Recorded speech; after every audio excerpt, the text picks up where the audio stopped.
Hi, this is Kaery with Kaery Concealed in the Active Self-Protection Extra channel. And this is part 6 of our Good Friend's Guide to a Great First Range Experience. And this part 6 is titled Drills on Purpose by Design. Download the ASP Unlimited app for all the content you love from Active Self-Protection and more with no interference from YouTube. No ads, no age gates, exclusive videos, seminars, classes, and more on iOS, Android, Apple TV, Roku, Amazon Fire, and Android TV. Hit the link in the description or download ASP Unlimited from your app store today. Welcome back. So there are different types of drills that we do when we're at the range. And the first person I heard talk about the different types of drills and why we use them and examples of them was a couple years ago, and it was Riley Bowman in his Pistol IQ class. And if you haven't taken that class, or Pistol Intelligence class, if you haven't taken that, you're going to want to, because it's a great class. So Mr. Riley explained that the first type of drill that we use when we're on the range is the experimentation type drills. Those are the drills to see what's working best for you, and it allows the learner to take advantage of an opportunity to experiment with some of the different maybe tips and tricks and techniques that they're being taught in the class. And an example I have is, it was a number of years ago at Dave Spalding's adaptive handgun class, where he was teaching us different ways to shoot with one hand and mitigate recoil. And so he showed us 3 or 4 different ways that we could try with strong hand only, and then did the same thing for support hand only. And those were, and then we'd go on to the line and we would have time to practice and try each of the different techniques to determine how they worked for us. So that's an example of an experimentation type drill. Another type of drill we use on the range is an isolation drill, and that's a drill that isolates just one skill, so that you can work on just that one skill. So an example might be if we're going to use a bill drill to isolate our recoil management, which could have to do with grip, mostly to do with grip, but also could have to do with stance, that sort of thing. It's just one particular skill that we're looking at in that particular application. So we're seeing whether there's changes or improvements or decrements over time, over that practice period. So isolation drills. And then the last one is combination drills. And combination drills are, the question is answering is, will this skill that I'm using now still work, and will it still stick when I use it in combination with other skills? So an example of a drill that is a combination drill might be El Presidente. And that drill is about recoil management, but it adds transitions and reloads to recoil management. So that's a combination drill. As I was thinking about these 3 different types of drills and being on the range, and especially the experimentation drills, I was thinking that of Dr. Lewinsky's quote that we mentioned the last one, or in part 5 or part 4. But we talked about, Dr. Lewinsky says the #1 learning tool is giving people the courage to be imperfect in the learning process. And there's other parts of that quote as well, but that's the part I want to focus on. So I noticed that in drills where the learner we're encouraging them to explore not necessarily a technique, but explore principles and ways to apply those principles, it's important that they actually have a chance to explore them and try them. What I've found is that it can be tough for learners to do that if they're focused on what their target looks like. It's very difficult for people to, we're not great multitaskers. If we're doing 2 things at once, one of the 2 suffers. And so I encourage my students, rather than focusing on the, sorry, I lost my train of thought there for a minute. Rather than focusing on what their target looks like during experimentation drills, it's really better and best for them to focus so they can be fully focused. I want them to be focused on what it feels like, in the example of like one-handed shooting, and what I mentioned with Dave Spalding earlier. If they're trying different methods of holding the gun with one-handed shooting, it's great for them to concentrate on what it feels like in each of those iterations, so that they can see what's best for them. So giving our learners courage to experiment and to be imperfect in the learning process, so that they know that we're not concerned about what their target looks like. There are times when and I've seen other instructors do this, I'll just lay the target backers down so that they don't even have to worry about what their targets look like. And that way they can just focus on the actual skill it is that I want them to be able to, to see how it feels. In a class I took a week and a half ago or so, no-fail pistol, and if you haven't taken that class, hope you'll be able to get that fixed too, because that was a terrific class. The instructor, Mr. Chuck, he did an excellent job, one of the best jobs I've seen in a long time, of challenging people in the class that clearly had the base skill that he was helping us develop. And he knew they had the base skill because he could tell by looking at their target, and they also were able to articulate why they were doing what they were doing, because it's important that the learner know what they did to get that result. Sometimes it happens where we just get lucky, but I want my student to know how they got the result so that they can replicate that. I appreciated Mr. Chuck encouraging people to, hey, listen, your target looks great.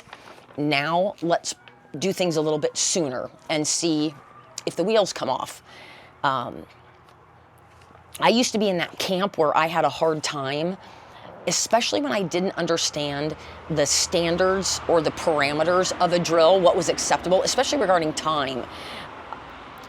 I remember the very first time I was able to push myself in a class during a qualification, so it mattered whether or not it mattered if you passed the class. And I remember pushing myself a little harder than I normally would, and I remember being very happy that I was able to push myself, and I wasn't happy because I was successful in pushing myself. I was happy because I pushed myself hard enough that I had a shot just outside of the acceptable area. And although that meant I did not pass that qualification, I was proud of myself for taking the chance and the risk at doing that, because that let me know where I needed to throttle back just a little bit. So I like to think of training as an opportunity to learn and grow, not as a test. So I know there are some folks that will practice and practice and practice for a class that they're going to be taking, because in that class they'll, based on your time or what have you, you can earn a pin or a patch or something. And I'm not saying there's anything wrong with that. I don't think that's bad at all. Maybe I'll get to a point in life where I practice before a class. I haven't yet. I probably should. It might be better for me. But I don't look at the class as a test when I'm training, when I'm going and receiving training. I like to look at the class as an opportunity for me to train and grow and learn. And I want my students to do the same. I would prefer my students not look at a class of mine as coming to test themselves. I want them to be able to take the opportunity to learn what we're talking about during the class. So I want my learners to push the boundaries in training and find out what works for them in certain situations and circumstances. So I think it's important as instructors that we explain to our learners the purpose of the drill that we're doing. Why are we doing that drill? What's the purpose of it? Is it that we're checking their learning or exploring their application of a particular concept? Is it that we're reinforcing something we just learned, or is it an exploratory? What is the purpose of the drill that we're doing? I like to explain that when I'm explaining what the drill is. And then the other thing I think it's essential is that we explain the parameters of that drill. What are the standards? Is there an accuracy standard and a time standard? Is there just an accuracy standard? What are the standards for that drill? And Mr. Neal, I think, does an outstanding job of breaking each drill down for the learner. He'll explain, hey, on this drill, this is what we're going to do.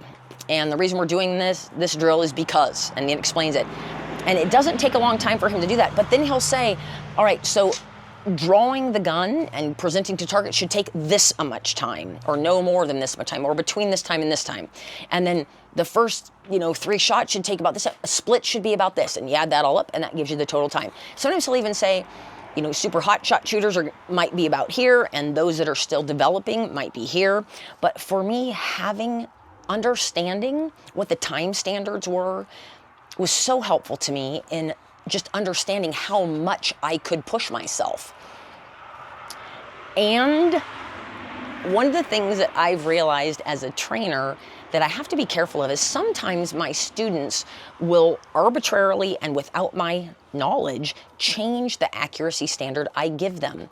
So I may say that, all right, at 5 yards, we're going to shoot this 2-inch, or 10 yards, whatever, we're going to shoot this 2-inch circle, and we want our shot centered around that circle. Sometimes a student, without telling me, will change that standard. I don't think they're doing it because they want to be naughty or difficult. I think they're doing it because they want to be mo better. They want to make it harder on themselves. And so they'll say, hey, I want to get all my shots at 10 yards. You know, I want all my rounds to be touching. I want all 10 of my rounds to be touching at 10 yards. And sometimes I've found that that individual that's changed the accuracy standards of a drill that I've given them, sometimes it's that they don't know enough about what they as a human are able to do, or what that particular gun with that particular ammunition at that distance is able to do. And it can be frustrating for them when they change the standard arbitrarily. It can be really frustrating for the trainer too, to be quite honest, because I'm looking at their target and it looks fabulous and they're shaking their head and upset. And so sometimes it just involves a conversation. Hey, tell me what's going on. What are you seeing at your target? And just having that conversation. But now I make it part of the explaining a drill, that I ask them, please don't change the accuracy standard that I've given you. These standards are for a reason. Here's what the reason is. And please don't change that standard. If you're going to change the standard, just let me know. And that'll help me understand what I'm seeing on the line then. One of the things I just taught a sniper pistol instructor class in Arkansas a couple weeks ago now. And before the instructor class, there was a one-day student class. And so the instructor candidates take the full-day student class before they take the instructor class the following 2 days. And one of the things I just happened to ask the group during the student classes, I said, hey, we were just shooting at 10 yards. Look at your groups at 10 yards. All right, now we're going to back up to 12 yards. What do you expect to see happen to your group, or what can we expect to see happen to our group when we back up 2 yards, from 10 yards to 12 yards? And there were a lot of confused stares. Now the instructor candidates, they got it. They knew what we were working toward, but a lot of the students didn't know. And probably because I didn't ask the question well, and they didn't know what I was getting at, what have you. But I asked, can we expect our groups to open up a bit, and should we be okay with that, or can we be okay with that, because we're creating more distance between us and the target? And it was interesting because there were a number of head nods and a little bit of confusion, and then some smiles like, oh, that makes sense. That makes absolute sense. So I find as an instructor, I sometimes will take for granted things that my students know that I shouldn't take for granted. And I don't know why it didn't occur to me to talk about that before, that we should expect our groups to open up a bit when we take steps back at those distances, or take yards, increase the distance by yards. And then wrapping up drills on purpose and by design at the range, one of the things I really like to do is I like to have my students leave for lunch and then leave at the end of the day shooting a drill that they feel positive about, so that they get some positive reps in before they leave my presence. And if they're going to be leaving the range for lunch, even if they're going to stay at the range for lunch, I really do want them to have some positive reps in before we take that break. And so sometimes I let them choose whatever drill they want to do. Individually, we'll just stand at the 10-yard line, and I'll say, all right, whatever drill you'd like to do, you have 5 minutes to do that drill, and go ahead now. And I'll encourage them, please do a drill that you are confident in or successful in, and I explain why. But anyway, those are just some things to think of when we're doing drills at the range. This is part 6 of A Good Friend's Guide to a Great First Range Experience. I look forward to seeing you next week. Bye-bye.